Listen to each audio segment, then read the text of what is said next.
தேவனை அறிகிற அறிவினாலே அவர் நமக்கு என்ன பாதையை வைத்திருக்கிறார் என்பதை நாம் அறிந்து நடப்போமேயானால் லக்கை நோக்கி நாம் தொடருவோம். ஆலயத்துக்கு போறவங்களே அப்படிதான் பாஸ்டர் இருக்கிறாங்க, சபையில செய்தி சொல்ற ஊழியக்காரங்களே அப்படிதான் இருக்காங்க பாஸ்டர் சொல்றீங்களா? மற்றவங்களை பார்க்காதீங்க, லக்கை நோக்கி ஓடுங்க. நம்முடைய லக்கை பரம அழைப்பு. பரம அழைப்பின் பந்தய பொருளுக்காய் நான் ஓடுகிறேன்.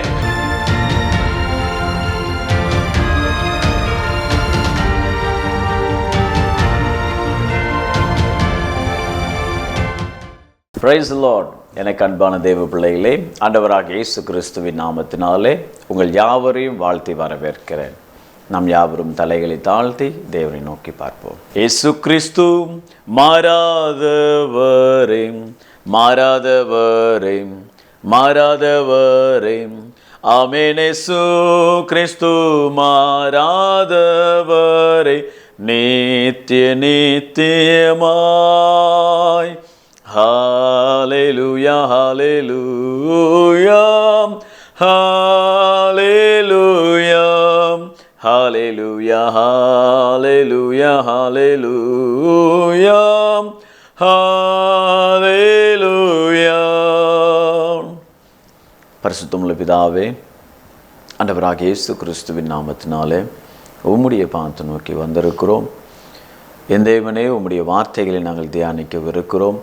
கர்த்தர் தாமே அடியனை மறைத்து நீர் பேசுவீராக. உம்முடைய சமூகத்தில் தாழ்த்தி ஒப்பு கொடுக்கிறோம். இயேசு ராஜாவின் நாமத்தில் பிதாவே, ஆமென். Praise the Lord. தேவ பிள்ளைகளே, இன்றைய நாளிலும் கூட நம்முடைய தியானத்திற்காய் நாம் எடுத்துக்கொண்ட வேத பகுதி 2 பேதுரு 1 அதிகாரம் 10வது வசனம். ஆகையால் சகோதரரே உங்கள் அழைப்பையும் தெரிந்து கொள்ளுதலையும் உறுதியாக்கும்படி ஜாக்கிரதையாயிருங்க. இவைகளை செய்தால் நீங்கள் ஒரு காலும் இடறி விழுவதில்லை. ஹல்லேலூயா. தேவ பிள்ளைகளே, கடந்த நாட்களில் அழைப்பு என்றால் என்ன என்ற தலைப்பில் நாம் தியானித்து வந்து கொண்டிருக்கிறோம். முதலாவது, தேவன் நம்மை அழைப்பு பரிசுத்த அழைப்பினால் அழைத்தார் என்று தியானித்தோம். அடுத்து ஊழிய அழைப்பு என்றால் என்ன என்ற தலைப்பில் வாசித்தோம். இது மூன்றாவதாக, தேவன் நம்மை பரம அழைப்பிற்காக நம்மை அழைத்திருக்கிறார் என்ற தலைப்பில் நாம் தியானிக்கலாம். பரம அழைப்பிற்காய் கர்த்தர் நம்மை தெரிந்து கொண்டிருக்கிறார். நம்முடைய அழைப்பையும் நம்முடைய தெரிந்து கொள்ளுதலையும் நாம் ஜாக்கிரதையோடு நாம் உறுதிப்படுத்துவோமேயானால் ஒரு நாளும் ஒரு பொழுதும் இடற மாட்டோம். நாம் ஓடுகிற அந்த ஓட்டத்தில் நாம் சீராக ஓட வேண்டுமென்றால், நாம் இடராதபடி இருக்க வேண்டுமென்றால் அழைப்பையும் தெரிந்து கொள்ளுதலையும் நாம் உறுதிப்படுத்தணும்.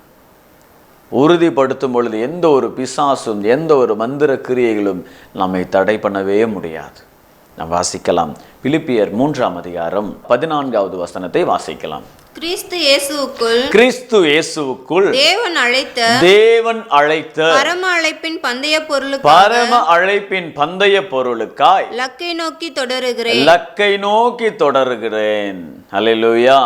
கிறிஸ்து இயேசு நம்மை அழைத்ததான பரம அழைப்பை லக்கை நோக்கி தொடருகிறேன். அவர் நம்மை அழைத்த அழைப்பு பரம அழைப்பிற்காய் அழைத்திருக்கிறார். நித்திய ராஜ்யத்திற்குள்ளாக நாம் சேரும்படியாய் நம்மை அழைக்கிறார். இந்த உலகத்தின் காரியங்களை நாம் கண்ணோக்கி பார்த்து தேவனுடைய நன்மைகளை நாம் இழந்து போகாதபடி, அவர் தருகிறதான ஆசீர்வாதங்களை நாம் சுதந்திரிக்க முடியாதபடி, பாவத்தில் விழுந்து அவைகளை இழந்து போகாதபடி கர்த்தர் இன்றைக்கு நம்மை பார்த்து பேசுகிறார். என் மகனே, என் மகளே, உனக்கு நான் பரம அழைப்பு வைத்திருக்கிறேன். உலக பிரகாரமான அழைப்பு அல்ல, நான் உன்னை நித்திய ராஜ்யத்திற்குள்ளாக சேர்க்கும்படியாய் உன்னை நான் அழைக்கிறேன் என்று கர்த்தர் உங்களை அழைக்கிறார். பரம அழைப்பின் பந்தய பொருளுக்காய் லக்கை நோக்கி தொடருகிறேன் என்று சொல்லுகிறார் அப்போஸ்தலனாகிய பவுல். லக்கை நோக்கி தொடரணும். ஒரு பந்தயத்திற்கு செல்கிறவர்கள், அவர்கள் செல்கிறதான அந்த பந்தயத்திற்கு ஆயத்தமாவார்கள். ஆயத்தமாகும் பொழுது தான் அந்த பந்தயத்தில் வெற்றி பெற முடியும். ஆயத்தம் இல்லாமல் வெற்றி பெற முடியாது. எந்த ஒரு பிராக்டிஸ் இல்லாம, எந்த ஒரு விதமான ஆயத்தம் இல்லாம அந்த பந்தயத்திற்கு செல்வோமேயானால் தோற்று போய்விடுவோம். இந்த உலகத்தில் வாழ்கிற நாட்களில் நாம் லக்கை நோக்கி ஓடக்கூடிய இந்த ஓட்டத்தில் தேவனை அறிகிற அறிவினாலே அவர் நமக்கு என்ன பாதையை வைத்திருக்கிறார் என்பதை நாம் அறிந்து நடப்போமேயானால் லக்கை நோக்கி நாம் தொடருவோம். நிச்சயமாய் கடைசியில் அந்த லக்கை நாம் அடைவோம், தேவனுடைய ராஜ்யத்தை சுதந்தரிப்போம். ஆகவே தான் வேதம் சொல்லுகிறது. எசேக்கியேல் 38 அதிகாரம் 7வது வசனத்தை வாசிக்கலாம். நீ ஆயத்தப்படு, நீ ஆயத்தப்படு, உன்னுடனே கூடின உன் எல்லா கூட்டத்தையும் ஆயத்தப்படுத்து, நீ அவர்களுக்கு காவலனாயிரு. நீ ஆயத்தப்படு. முதலாவது நாம் ஆயத்தப்படணுமாம். தேவனுடைய ராஜ்யத்திற்குள்ளாக பிரவேசிப்பதற்கு நாம் ஆயத்தமாக வேண்டும். ஆண்டவரே, என்னுடைய ஆவியை பரிசுத்தப்படுத்துங்க, என்னுடைய ஆத்துமாவை பரிசுத்தப்படுத்துங்க, என்னுடைய சரீரத்தை பரிசுத்தப்படுத்துங்க என்று சொல்லி ஆவி, ஆத்துமா, சரீரத்தை கிறிஸ்து இயேசுவின் இரத்தத்தின் கீழாக நாம் வைத்து நம்மை நாம் பரிசுத்தமாக்கி கொண்டு தேவ சமூகத்தில் காத்திருந்து நாம் தேவ சமூகத்தில் இருப்போமேயானால் நாம் ஆயத்தமாவோம். நாம் நடக்கிற நடக்கையில் ஆயத்தமாக வேண்டும், பார்க்கிற பார்வையில் ஆயத்தமாக வேண்டும், பேசுகிற பேச்சில் ஆயத்தமாக வேண்டும், உணர்வுகளிலே ஆயத்தமாக வேண்டும். அனைத்தும் பரிசுத்தம் என்ற ஆயத்தத்தோடு நாம் காணப்படுவோமேயானால் வேதம் சொல்லுகிறது, பரிசுத்தம் இல்லாமல் ஒருவனும் தேவனை தரிசிக்க முடியாது. நான் பரிசுத்தர், ஆகையால் நீங்களும் பரிசுத்தராய் இருங்கள் என்று சொல்லுகிறார். அவர் பரிசுத்தமுள்ள தெய்வம். அவரை பின்பற்றுகிற நாமும் நம்முடைய வாழ்க்கையில பரிசுத்தவான்களாய் காணப்பட வேண்டும். இன்றைக்கு உலக பிரகாரமாக இருக்கிறவங்களை பாருங்களேன், அவங்க என்ன தப்பு செஞ்சாலும் வெளியே தெரியவே தெரியாது. ஆனால் சபைக்கு செல்கிறதான கர்த்தருடைய பிள்ளைகள் ஒரு தவறு செய்வார்களேயானால், கிறிஸ்தவன் சர்ச்சுக்கு போகிறவங்க எப்படி தப்பு பண்ணுறான் பாரு, ப்ரேயர் பண்ணுறவங்க எப்படி கெட்ட வார்த்தை பேசுகிறாங்க பாரு, ஆலயத்துக்கு போகிறவங்க அவங்க நடக்கைகள் எப்படி இருக்கு பாரு, அப்படி என்று நம்மை குற்றம் கண்டுபிடிப்பார்கள். நாம் செய்கிற செயல்களை குற்றம் கண்டுபிடிப்பார்கள். ஏனென்றால் வேதம் சொல்லுகிறது, நான் பரிசுத்தர். அவர் பரிசுத்தர் என்பதை இந்த முழு உலகம் அறியும். அவரை பின்பற்றுகிற நாமும் பரிசுத்தமாய் இருக்க வேண்டும். அவரின் வழியில நடக்கிற நாமும் அவருடைய பிள்ளைகளாய் ஜீவிக்க வேண்டும் என்று சொல்லி உலக பிரகாரமாய் இருக்கிற ஜனங்களும் உற்று நோக்கி கொண்டு இருக்கிறார்கள்.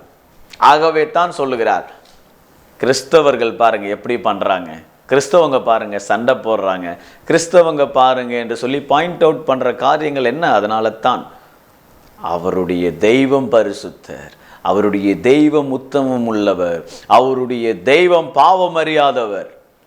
அப்போ அவரை பின்பற்றுகிற இவர்களும் அப்படி இருக்க வேண்டும் என்று சொல்லித்தான் நம்மை பாயிண்ட் அவுட் பண்றாங்க. அதை முதலாவது புரிந்து கொள்ளுங்கள். கிறிஸ்துவை பின்பற்றுகிற நாம் அவருடைய வழிகள் என்ன என்பதை அறிந்து அதன் பிரகாரமாக நடக்கணும். தேவ சமூகத்தில் நாம் உட்கார்ந்து, ஆண்டவரே உம்மை அறிகிற அறிவினாலே என்னை பரிசுத்தப்படுத்துங்க. ஆகவே தான் தாவீது சொல்லுகிறார், என் ஜனங்கள் வலது கைக்கும் இடது கைக்கும் வித்தியாசம் அறியா ஜனங்கள். ஆண்டவரே கதறுகிறார், வலது கைக்கும் இடது கைக்கும் வித்தியாசம் அறியாமல் நாம் வாழ்வோமே ஆனால் தேவ ஜனமே கடைசியில் நாம் கைவிடப்படுவோம். அனலாயாவது குளிராயாவது இருக்க வேண்டும், வெது வெதுப்பாய் இருப்போமே ஆனால் வாயினின்று வாந்தி பண்ணி போடுவேன் என்று சொல்லி வெளிப்படுத்தல வாசிக்கிறோம். இன்றைக்கு நம்முடைய கிரியைகள் எப்படி இருக்கிறது? இன்றைக்கு நம்முடைய வாழ்க்கை எப்படி இருக்கிறது? மாய்மாலமான வாழ்க்கையில் வாழ்ந்து கொண்டு இருக்கிறோமா? வெளியில ஒரு தோற்றம், உள்ளுக்குள்ளாக ஒரு தோற்றத்தோடு வாழ்ந்து கொண்டு இருக்கிறோமா? இன்றைக்கு அதை மாற்ற வேண்டும்.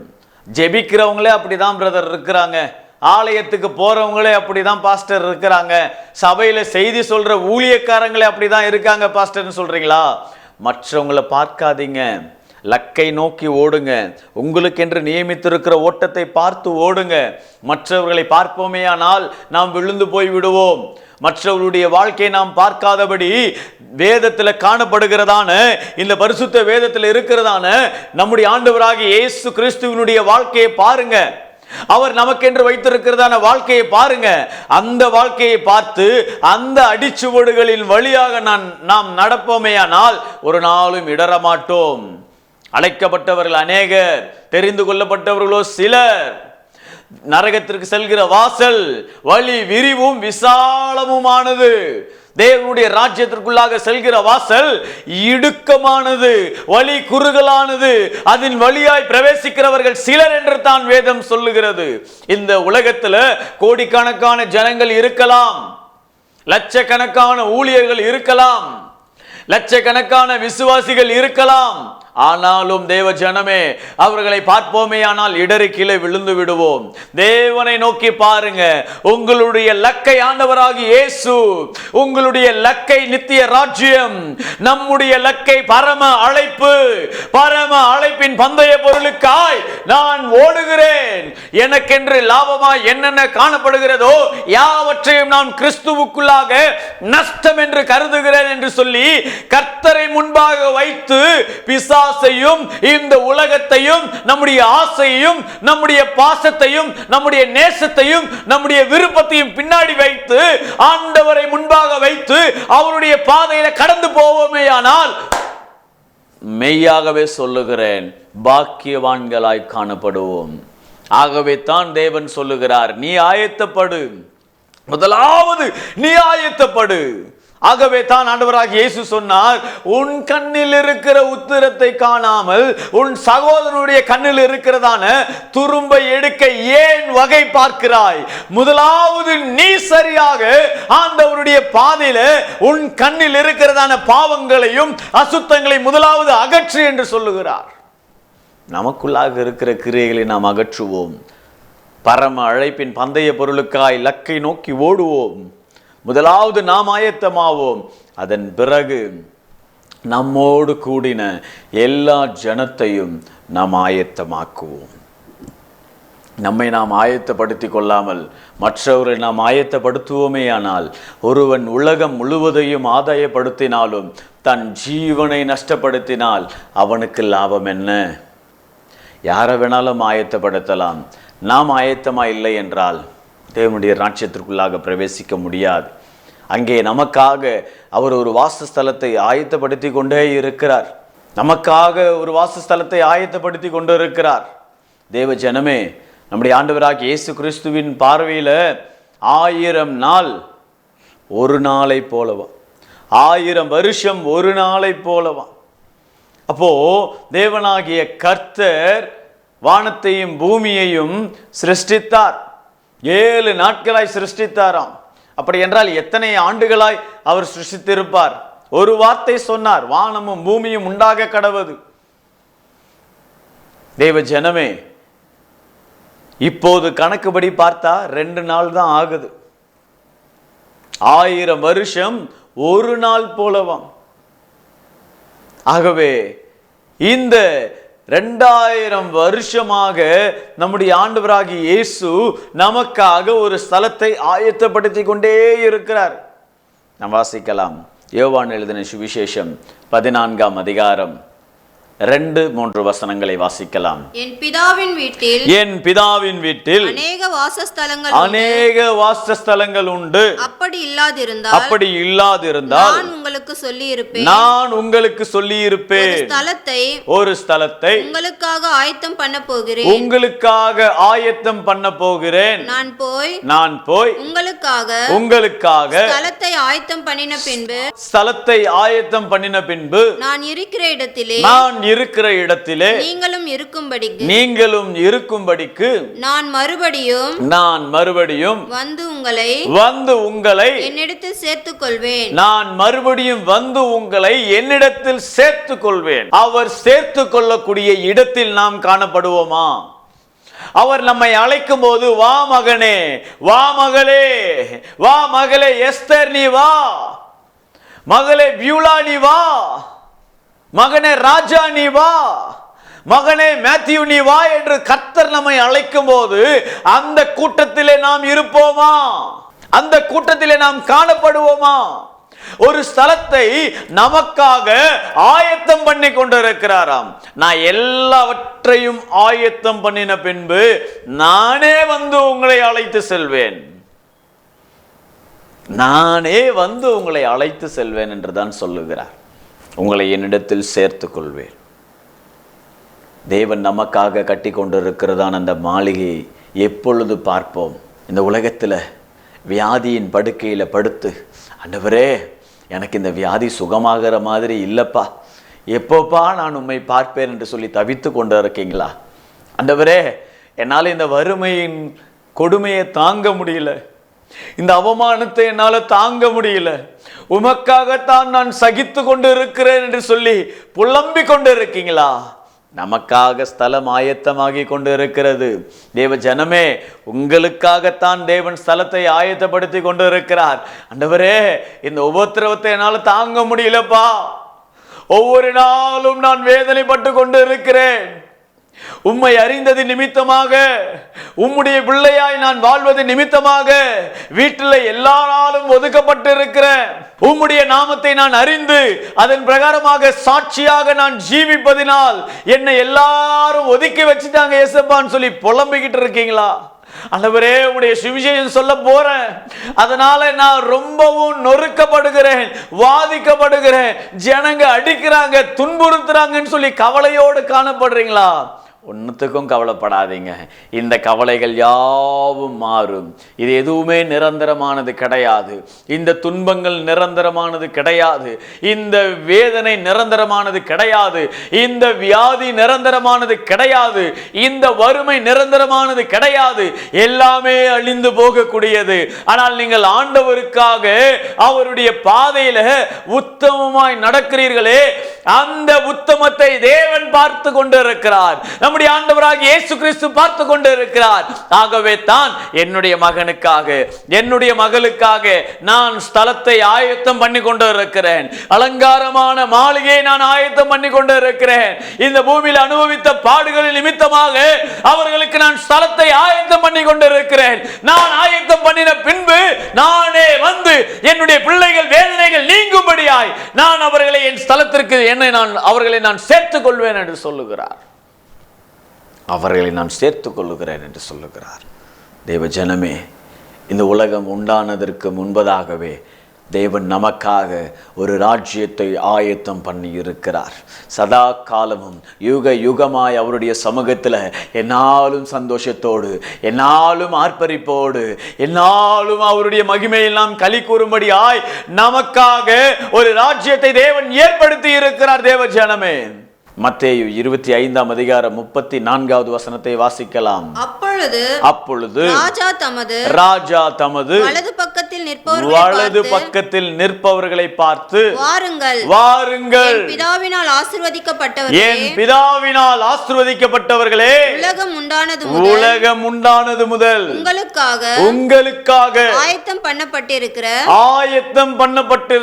ராஜ்யத்தை சுதந்தரித்துக் கொள்ளுங்கள். உங்களுக்காக ஆயத்தம் பண்ணப்பட்டிருக்கிற அந்த ராஜ்யத்தை சுதந்தரித்துக் கொள்ளுங்கள். அங்கே அழுகை இல்லை, அங்கே புலம்பல் இல்லை, அங்கே கண்ணீர் இல்லை, அங்கே தாகம் இல்லை, அங்கே வருத்தம் இல்லை, அங்கே மாமனார் மாமியார் கொடுமை இல்லை, அங்கே கணவனுடைய கொடுமை இல்லை, அங்கே மனைவியுடைய கொடுமை இல்லை, அங்கே வியாதி என்ற கொடுமை இல்லை, அங்கே ஓனருடைய பிரச்சனை இல்லை, பிரஷரே இல்லை, அங்கே நீங்க கவலைப்படுகிறதான ஒரு சாத்தியக்கூறுகளும் இல்லவே இல்லை. யுகா யுகமாய் சதா காலங்களிலும் சந்தோஷமும் மகிழ்ச்சியும் ஆர்ப்பரிப்பும் கீத வாக்கியங்களும் எல்லா நிறைவான மகிழ்ச்சியோடு தேவனுடைய ராஜ்யத்திற்குள்ளாக வாழும்படியாய் நமக்காக இந்த உலகம் உண்டானது முதல் ஆயத்தம் பண்ணப்பட்டிருக்கிறதான அவருடைய ராஜ்யத்திற்குள்ளாக பிரவேசிக்கும்படியாய் கர்த்தர் நம்மை அழைக்கிறார். கர்த்தர் உங்களை அழைக்கிறார். என் மகனே வா, என் மகளே வா, பரம அழைப்புக்காய் உன்னை நான் அழைத்திருக்கிறேன். இக்காலத்தின் பாடுகள் இனி வரும் மகிமைக்கு ஈடானவைகள் அல்ல. இந்த உலகத்தில் படுகிற பாடுகள் இனி தேவன் தரக்கூடிய மகிமைக்கு ஒப்பானவைகள் அல்ல. இந்த உலகத்தில் தரித்திரராய் காணப்படலாம், இந்த உலகத்தில் எல்லாராலும் ஒதுக்கப்பட்டவர்களாய் காணப்படலாம், இந்த உலகத்தில் எல்லாராலும் கைவிடப்பட்டவர்களாய் காணப்படலாம், இந்த உலகத்தில் உங்களுடைய வாழ்க்கையில் அதிசயமே நடக்காதவர்களாய் காணப்படலாம்.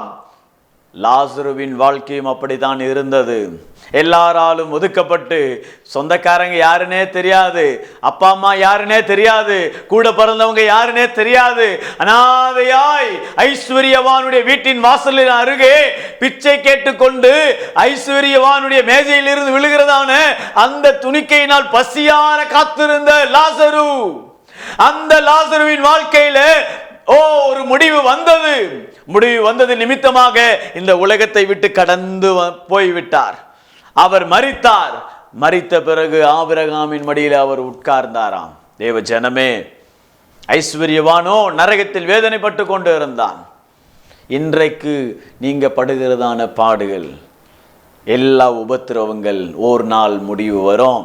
தேவனுடைய ராஜ்யத்திற்குள்ளாக பிரவேசிக்கும் போது அங்கே அழுகை இல்லம்மா, அங்க துக்கம் இல்லம்மா, அங்க ஊசி போடுற வேதனை இருக்காது, அங்க மாத்திரை போடுற வேதனை இருக்காது. ஆண்டவரே, நான் உண்மை நம்பி இருக்கிறேன், உமக்காக ஊழியம் செய்யறேன், ஆனா இவ்வளோ மாத்திரை போடணுமா, என்னால போட முடியலப்பான்னு சொல்லி அழுது புலம்பிக்கிட்டு இருக்கீங்களா? எல்லாம் மாறும். பரம அழைப்புக்காய் கர்த்தர் உங்களை அழைத்து இருக்கிறார். எல்லாமே மாறும். நீங்க ஒன்றுக்கும் கவலைப்படாதிருங்க. எல்லா காரியத்திலையும் ஜெயிக்கணும். தேவன் வைக்கிறதான எல்லா சோதனைகளையும் ஜெயிக்கணும், எல்லா உபத்திரவத்திலையும் ஜெயிக்கணும். ஜெயிக்கிறவங்க மட்டும்தான் தேவனுடைய ராஜ்யத்தை சுதந்திரிக்க முடியுமா? ஜெயிக்க வேண்டும் என்று சொல்லி கர்த்தர் விரும்புகிறார். என் மகனே, என் மகளே, நீ ஜெயித்து என்னுடைய ராஜ்யத்திற்குள்ளாக வா என்று கர்த்தர் அழைக்கிறார். வாசிக்கலாம். வெளிப்படுத்தல் 2ஆம் அதிகாரம் 17வது வசனத்தை வாசிக்கலாம். ஆவியானவர் சபைகளுக்கு சொல்லுகிறதாவது, காதுள்ளவன் கேட்க கடவன். ஜெயம் கொள்ளுகிறவனுக்கு நான் மறைவான மன்னாவை புசிக்க கொடுத்து அவனுக்கு வெண்மையான குறிக்கல்லையும்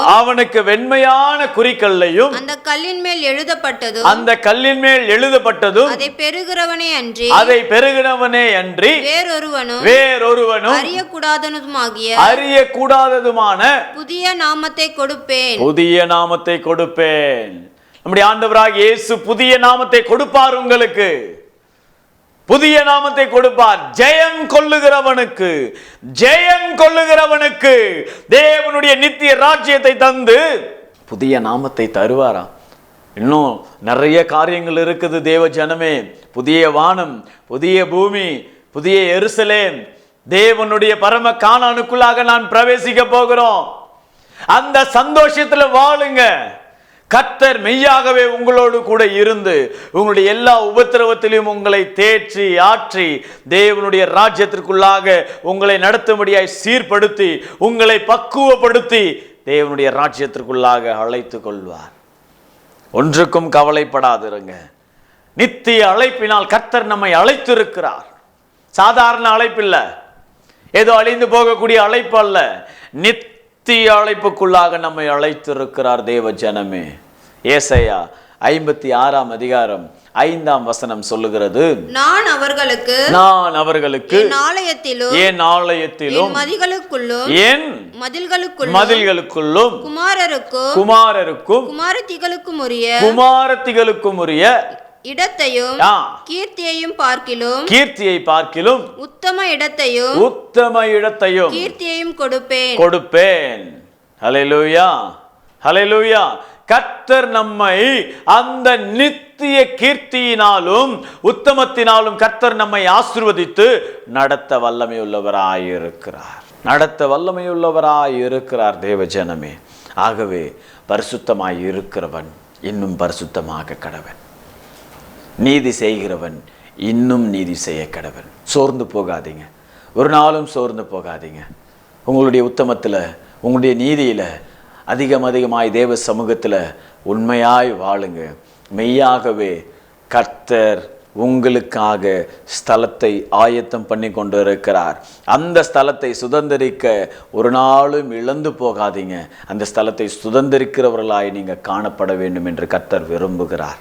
வெளிப்படுத்தல் 22ஆம் அதிகாரம் 11ஆம் வசனம் சொல்லுகிறது, அநியாயம் செய்கிறவன் இன்னும் அநியாயம் செய்யட்டும், அசுத்தமாய் இருக்கிறவன் இன்னும் அசுத்தமாய் இருக்கட்டும், நீதியுள்ளவன் இன்னும் நீதி செய்யட்டும், பரிசுத்தமுள்ளவன் இன்னும் பரிசுத்தமாகட்டும். நீதி செய்கிறவங்க இன்னும் நீதி செய்யுங்க. பரிசுத்தமாக இருக்கிறவங்க இன்னும் பரிசுத்தமாகட்டும். மற்றவங்களை பார்க்காதீங்க. அவன் பாவம் செய்கிறானா இன்னும் பாவம் செய்யட்டும், அவனை விட்டுடுங்க. அவங்க அசுத்தமான வாழ்க்கையில வாழ்றாங்களா, அவங்களை விட்டுடுங்க. அசுத்தமான வாழ்க்கையில வாழட்டும். பொய் சொல்லிக்கிட்டே திரியிறாங்களா, விட்டுடுங்க. அவங்க அப்படியே வாழட்டும். ஆனா நீங்க உங்களுடைய பாதையில நீதி செய்கிறவன் இன்னும் நீதி செய்ய கடவன், பரிசுத்தமாய் இருக்கிறவன் இன்னும் பரிசுத்தமாக கடவன் என்று சொன்ன வேத வாக்கியத்தின் பிரகாரமாக பரம அழைப்பை நோக்கி, லக்கை நோக்கி ஓடுவோம். லக்கையை சுதந்தரிப்போம். தேவனுடைய ராஜ்யத்திற்குள்ளாக பிரவேசிப்போம். என்னாலும் நாம் சந்தோஷமாய் வாழும்படியாய் கர்த்தர் விரும்புகிறார். இக்காலத்தின் பாடுகள் இனி ஒரு மகிமைக்கு ஒப்பானவைகள் அல்ல. ஆகவே எல்லா வேதனைகளையும் மறந்து சந்தோஷமாய் மன நிறைவோடு யோபுவை பார்த்து தேவன் சொல்லுகிறார், உத்தமனும் சன்மார்க்கனும் தேவனுக்கு பயந்து பொல்லாப்புக்கு விலகிறவனுமாகிய யோபு. அப்படி கர்த்தர் நம்மளை பார்த்து சாட்சி சொல்லணும். நல்லது உண்மையும் உத்தமமுள்ள ஊழியக்காரனே வா என்னுடைய ராஜ்யத்திற்குள்ளாக என்று நம்மை அழைக்கணும். உத்தமமுள்ள ஊழியக்காரனே, உலகம் உண்டானது முதல் உண்டாக்கினதான, நான் சிருஷ்டித்து வைத்திருக்கிறதான, உனக்காக நான் கட்டி வைத்திருக்கிறதான அந்த ராஜ்யத்திற்குள்ளாக நீ வா என்று கர்த்தர் நம்மை அழைக்கணும். தயவு செய்து சொல்லுகிறேன், மற்றவர்களை பார்த்து விழுந்து போகாதபடி நம்முடைய லக்கை எதுவோ, நம்முடைய அழைப்பு எதுவோ அதை நாம் தெரிந்து கொண்டு அதை நாம் பிடித்து கொள்வோமேயானால், உறுதிப்படுத்துவோமேயானால் ஒரு நாளும் இடர மாட்டோம். தேவனுடைய ராஜ்யத்திற்குள்ளாக யுகா யுகமாய் சதா காலங்களிலும் நித்திய காலங்களிலும் சந்தோஷமாய் வாழ்வோம். எல்லா வேதனைகளும் மறைந்து போகும், எல்லா துக்கங்களும் மறைந்து போகும். என்னாலும் சந்தோஷமாய் வாழுவோம். தேவ பிள்ளைகளே, நாம் தலைகளை தாழ்த்தி தேவனை நோக்கி பார்ப்போம். மகாபரிசுத்தமுள்ள இயேசு சுவாமி, இன்றைய நாள் உம்முடைய வார்த்தைகளை தியானித்து இருக்கிறோம். பரம அழைப்பிற்காய் ஒவ்வொருவரையும் அழைத்து இருக்கிறீர். இந்த அழைப்பில் ஒவ்வொருவரும் நிலைத்திருந்து கர்த்தாவே உமக்கு சாட்சியாய் வாழும்படியாய் இந்த உலகத்தில் நடக்கிறதான போராட்டங்களையும் உபத்திரவங்களையும் வேதனைகளையும் பார்த்து சோர்ந்து போகாதபடி, விழுந்து போகாதபடி கர்த்தாவே உம்முடைய பிள்ளைகளை எல்லா பக்கத்திலும் வேலி அடைத்து கர்த்தர் தாமே பாதுகாப்பீராக. கர்த்தாவை விதைக்கிறதான விதை 100 மடங்காய் பலனளிக்கத்தக்கதாய், பொல்லாங்கன் வந்து கர்த்தாவே அதை பறித்து போகாதபடி, களைகளை விதைக்காதபடி எல்லா கிரியைகளையும் வேலை இருக்கிறேன், இரத்தத்தினாலே வேலி அடைக்கிறேன்ப்பா. யார் யார் என்னென்ன வேதனைகளோடு, வியாதியோடு, பிரச்சனைகளோடு, போராட்டங்களோடு இப்பொழுது ஜெபித்து கொண்டு இருக்கிறார்களோ, இயேசுவின் நாமத்தினாலே கர்த்தர் இறங்கி அதிசயத்தை காண செய்வீராக. கர்த்தர் இறங்கி விடுதலையாக்குவீராக. கர்த்தர் இறங்கி மகிமையான காரியங்களை செய்தருள்வீராக. நம்முடைய நித்திய ராஜ்யத்திற்குள்ளாக பிரவேசிக்கும்படியாய் ஒவ்வொருவரையும் ஆயத்தப்படுத்துவீராக. இவர்களும் அநேகரை ஆயத்தப்படுத்தும்படியாய் பலப்படுத்துவீராக. நம்முடைய சமூகத்தில் தாழ்த்தி ஒப்பு கொடுக்கிறோம். ஜெபத்தை கேட்டீர், பதில் தந்தீர் என்று விசுவாசிக்கிறேன். இயேசு ராஜாவின் நாமத்தில் பிதாவே, ஆமென். Praise the Lord. கர்த்தருடைய பிள்ளைகளே, உங்கள் யாவரையும் நம்முடைய ஆண்டவராகிய இயேசு கிறிஸ்துவின் நாமத்தினாலே ஆசீர்வதிக்கிறேன். கர்த்தர் உங்களை ஆசீர்வதிப்பாராக. தேவ பிள்ளைகளே, ஒவ்வொரு ஞாயிற்றுக்கிழமையும் நம்முடைய சபையில், அதாவது சென்னை ராயபுரத்தில் இருக்கிறதான BW பெத்தேல் திருச்சபையில் காலை 9 மணி முதல் 11 மணி வரை காலை ஆராதனை நடந்து கொண்டு இருக்கிறது. முடிந்தவர்கள் வந்து கலந்து கொள்ளுங்கள். உங்களுக்கு ஜெபமும் ஆலோசனையும் தேவைப்பட்டால் தொடர்பு கொள்ளுங்கள். உங்களுக்காக நாங்கள் ஜெபிக்கிறோம். கர்த்தருக்கு சித்தமான ஆலோசனைகளை உங்களுடைய வாழ்க்கையில் கர்த்தர் கட்டளையிடுவார். அதே நேரத்தில் தேவ பிள்ளைகளே, இந்த ஊழியத்தை தாங்கும்படியாய் உங்களை நான் உற்சாகப்படுத்துகிறேன். அநேக தேவைகள் உண்டு. எவ்வளோ உபத்திரவத்தின் பாதையில், பொருளாதாரத்தின் நெருக்கடியான பாதையில் கடந்து சென்று கொண்டிருக்கிறோம்.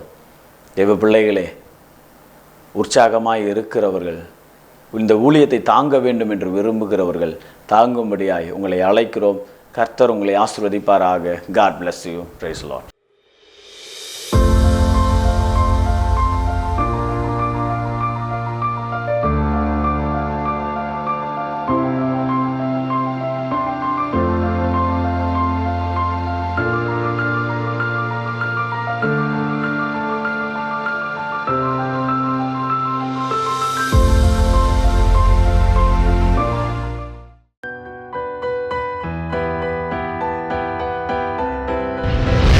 கர்த்தர் உங்களை ஆசீர்வதிப்பாராக.